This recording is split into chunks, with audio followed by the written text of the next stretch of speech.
the blood stains. What are they like? The blood stains are AB positive. There's real hemoglobin in this blood. This is not dye. This is not paint. This is real blood with a blood type, a partial DNA profile, hemoglobin, and in fact it acts like blood. We can tell that the body had been vertically placed like on a cross because, of course, we can see how the blood is flowing down and how the center of gravity of the blood actually flows toward the bottom.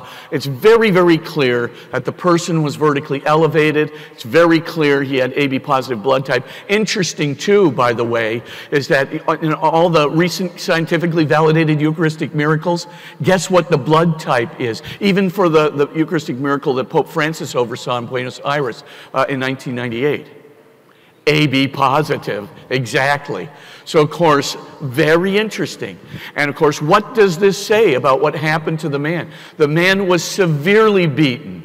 He was crowned with thorns, and these thorns were huge, and they covered not only the sides of the head, as we see in medieval renditions and paintings of it, but also the top of the head. And it's just pushed into his head to make sure that it penetrates into the skull. This man was absolutely tormented. He was whipped multiple times. By what kind of whip? A Roman whip that had 3 strands with bone chips and metal fragments at the end of the whip. We can tell he was tormented by this whipping. The man has a spear hole right between the 4th and 5th ribs, going up at a 45-degree angle. And the spear hole that's there can be matched with medical forensics to show that it resembles the spearhead of a Roman legionnaire's pilum.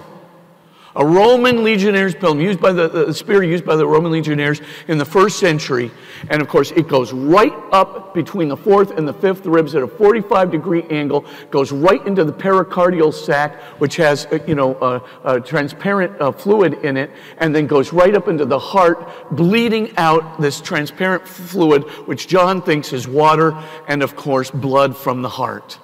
And what crucifixion has a man that's going to be penetrated with a spear to put him out of his misery? What crucifixion has a crowning of thorns? What crucifixion? Well, there are some crucifixions where a person is nailed to the cross. But by and large, criminals were tied to the cross to prolong their death and their torment.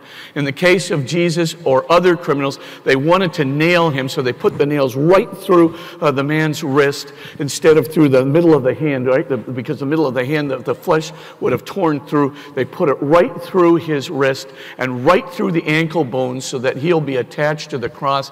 And every single time he tries to breathe and elevate himself, he's going to get shocked by all those nerves in his hands and in his ankles. The Romans were master torturers, and they tortured this man in exactly the way that the gospel accounts say, the very unique and unusual crucifixion of Jesus in the history of crucifixions.